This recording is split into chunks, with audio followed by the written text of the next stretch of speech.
किशनगंज में सीएए की मुखालफत में भारत बंद की पैरवी की गई। नेशनल हाईवे 31 पूरे दिन बंद रहा। कड़कड़ाती सर्दी के बावजूद लोग हाईवे पर बैठे रहे।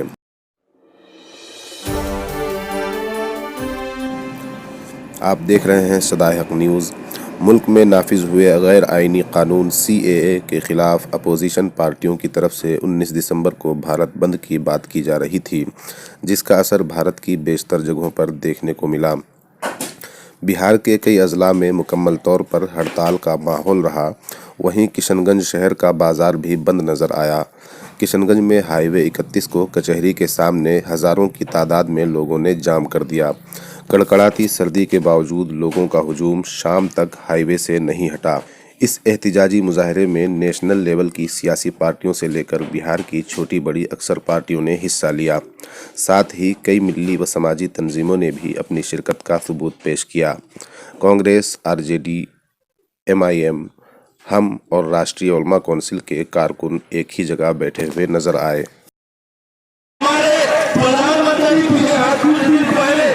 अपने एक रैली पर बोल रहे थे आपको धरना प्रदर्शन होता है, उनके कपड़ों से पता चल जाता है कि वो कौन लोग है। तो मैं आग्रह करना चाहता हूँ यहाँ के पत्रकार बंधुओं से कि आप प्लीज यहाँ के लोगों का चेहरा नहीं, चेहरा किस तरह से पूरा कपड़ा दिखाइए ताकि उनको पता चल जाए कि यहाँ कौन लोग है।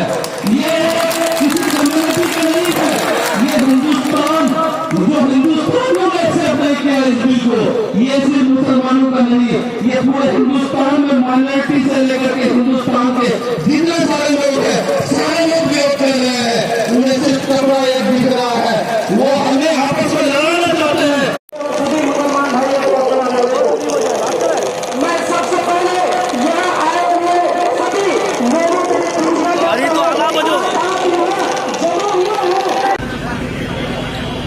आज का नौजवान वो चाहता है कि जिस तरह पिछले 70 सालों से हम लोग मिलजुल के रहे हैं, उसी तरह हमारा हिंदुस्तान आगे तक रहे।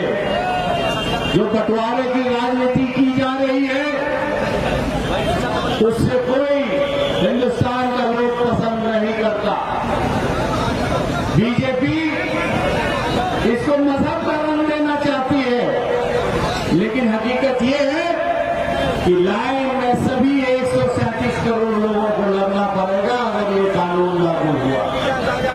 आज वही इनकलाबी दिन है कि इस धरती ने अगर अंग्रेजों के खिलाफ फांसी पर लटकने वाले सपूत पैदा किए हैं, तो अंग्रेज के नाजायज औलादों के खिलाफ लड़ने के लिए भी हमारा बच्चा तैयार है।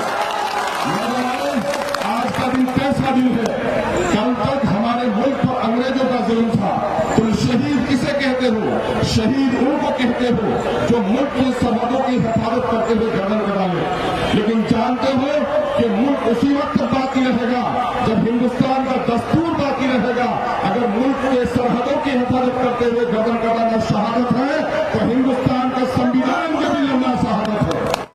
किशनगंज जिला की ये तारीखी सरजमीन से ये काला कानून के लिए आवाज़ उठाई गई है।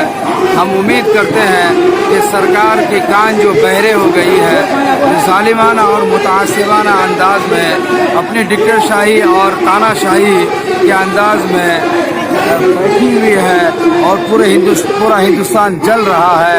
और ये कानून के खिलाफ अब तक उसने कोई कदम नहीं उठाया है। जब तक इस कानून के खिलाफ इस कानून को वापस नहीं लेंगे, जब तक इस कानून के खिलाफ कोई समझौता नहीं करेंगे, इसके बाद रेल रोको तहरीक चलाई जाएगी, फिर उसके बाद जेल भरो तहरीक भी चलाई जाएगी। जब तक ये कानून वापस नहीं लिया जाएगा, तब तक ये आंदोलन होता रहेगा।